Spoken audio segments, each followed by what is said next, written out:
Assalamualaikum warahmatullahi wabarakatuh. Bagaimana kabarnya anak-anak semuanya hari ini? Kita doakan semoga kalian bersama dengan keluarga tercinta di rumah senantiasa dalam lindungan Allah Subhanahu wa taala, sehat walafiat. Amin. Anak-anakku, hari ini kita akan belajar tema 7, subtema 3, pembelajaran 5 dan 6 dengan muatan PPKN, Bahasa Indonesia dan IPA. Silahkan disiapkan alat tulisnya. Jika nanti ada poin-poin penting, langsung kamu bisa mencatat di buku kalian ya. Marilah kita awali dengan baca basmalah bersama.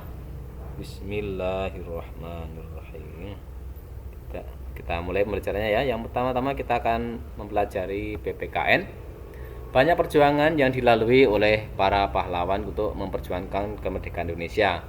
Berkat pengorbanan dan pengabdian para pahlawan, bangsa kita bisa terlepas dari penjajahan dan menjadi negara yang merdeka, bebas, dan berdaulat. Oleh karena itu, para pahlawan patut kita hormati dan kita teladani. Lalu bagaimana caranya agar kita bisa meneladani pahlawan? Nah, perhatikan gambar yang ada di hadapan kalian nih. Ya, gambar apakah ini? Ya, ini adalah gambar ketika suasana upacara bendera. Salah satu cara untuk menghormatinya jasa para pahlawan yaitu mengikuti upacara bendera dengan khidmat.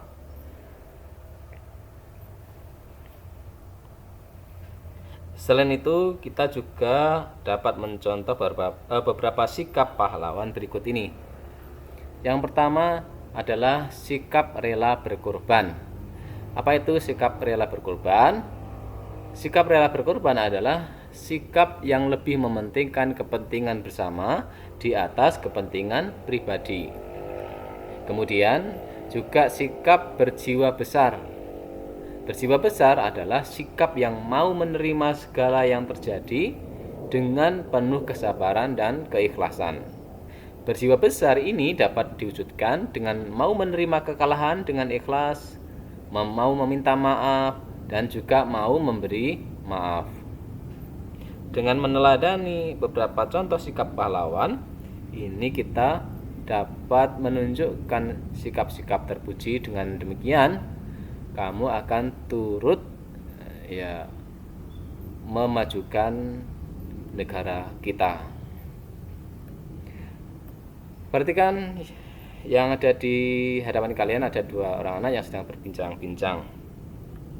Nah, salah seorang anak mengatakan bahwa tidak terasa sebentar lagi kita akan memperingati hari kemerdekaan. Dan temannya menjawab, bahkan ayahnya itu mendapatkan undangan untuk rapat di lingkungan rumah untuk persiapan hari kemerdekaan. Sekarang kita akan belajar muatan bahasa Indonesia.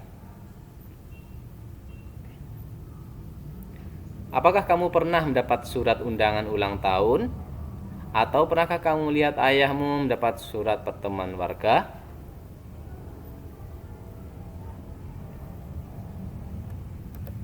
Mungkin kalian pernah mendapatkan salah satu di antara undangan atau pernah melihat undangan tersebut. Nah, beberapa pembelajaran yang lalu kita sudah mempelajari surat undangan resmi. Sekarang kita akan mempelajari surat undangan setengah resmi dan surat undangan tidak resmi. Perhatikan baik-baik ya. Sekarang perhatikan gambar yang ada di hadapan kalian. Ini kira-kira termasuk surat undangan setengah resmi atau surat undangan tidak resmi ya? Ya, ini adalah surat undangan setengah resmi. Undangan yang mengatasnamakan perorangan ini ditunjukkan kepada perorangan maupun instansi atau organisasi. Jadi surat undangan setengah resmi ini adalah undangan yang mengatasnamakan perorangan yang ditujukan ke perorangan maupun instansi atau organisasi. Kemudian pada undangan setengah resmi ini bahasa yang digunakan adalah bahasa baku, namun susunan undangan tidak selengkap surat resmi.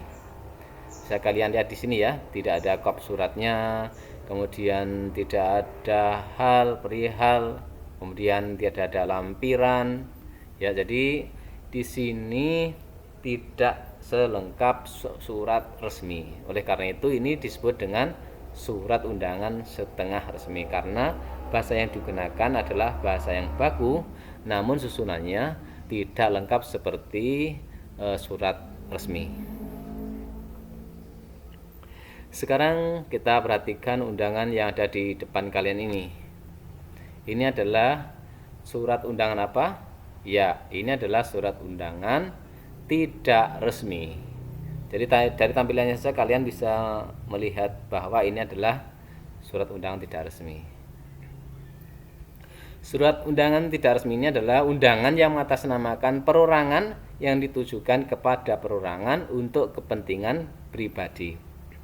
Nah, kalian bisa melihat di sini pada undangan ini biasanya tidak menggunakan bahasa baku. Jadi tidak menggunakan bahasa Indonesia yang baku dan juga tidak menggunakan susunan dan tampilannya lebih berwarna. Bahkan biasa dikreasikan dengan gambar seperti yang ada di gambar yang kedua ini, ada gambarnya ya. Ya, seperti itu.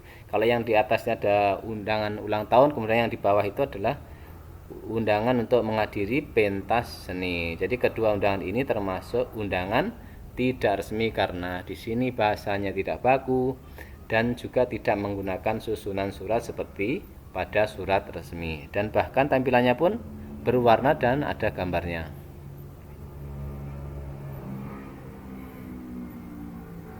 Sekarang coba lihat di hadapan kalian. Wah, segar sekali ya. Di sini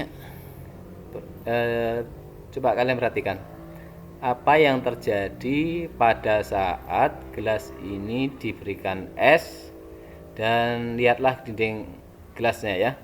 Apa yang terjadi dengan gelas saat diberi es atau pada minuman dingin ini?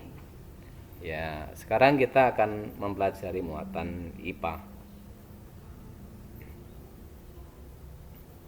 Di sini jika gelas atau botol diisi dengan es, ya, maka dingin luar gelasnya itu akan berasa seperti itu atau basah seperti itu. Basahnya itu berasal dari peristiwa pengembunan. Apa itu pengembunan? Pengembunan adalah perubahan wujud benda gas menjadi cair. Nah, hal ini terjadi karena suhu udara di luar gelas lebih tinggi dibanding dengan suhu es yang ada di dalam gelas, sehingga menimbulkan dinding gelas itu seperti basah seperti itu ya. Dan ini disebut dengan peristiwa pengembunan. Apa saja ya contoh peristiwa pengembunan dalam kehidupan sehari-hari? Contoh yang pertama ini ya, contoh yang pertama tadi sudah kita sampaikan ya, basahnya dinding gelas berisi air dingin. Kalau kalian mengambil botol minuman dari kulkas kemudian ditaruh di luar, maka dinding botolnya pun juga akan seperti itu, yaitu basah. Dan ini adalah peristiwa pengembunan. Kemudian kaca mobil yang mengembun ketika hujan. Ya, jadi di dalam kaca mobil itu terjadi pengembunan. Dan munculnya titik air di rumput saat pagi. Namun muncul titik pagi ini tidak terjadi di rumput, tetapi ketika pagi hari juga terjadi di daun. Dan itu disebut dengan pengembunan. Padahal hari itu tidak hujan, namun rumputnya basah atau dadaunya basah. Itu artinya terjadi peristiwa pengembunan. Baik anak-anak, cukup sekian untuk penjelasan hari ini. Mudah-mudahan kalian paham dan mengerti. Terima kasih. Tetap semangat belajar, semangat beribadah. Sampai ketemu kembali. Wassalamualaikum warahmatullahi wabarakatuh.